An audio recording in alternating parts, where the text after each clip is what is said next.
An immune response involves events that unfold both locally, at the site of an infection, and at more distant sites, such as nearby lymph nodes. We can see the integration of the different parts of the immune response if we follow the course of a typical infection. Most pathogens are kept outside of the body by epithelial barriers, such as the epidermis, and are crossed only when there is an injury or tissue damage. After an injury, bacteria cross the epidermis and establish an infection in the underlying tissue. Phagocytic cells in the tissues, such as macrophages and neutrophils, engulf the pathogen.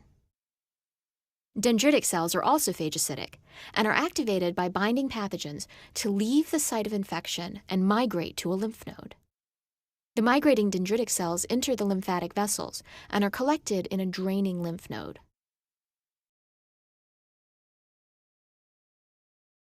In the lymph node, T cells are activated by antigen presented by the dendritic cells, and in turn activate B cells to secrete antibody.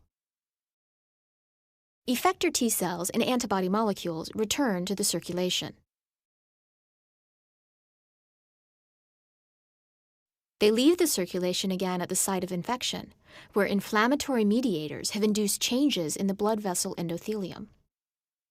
CD4 T cells activate macrophages to become more cytotoxic, while antibody recruits complement to lyse bacteria directly and to opsonize them, enhancing their uptake by phagocytes.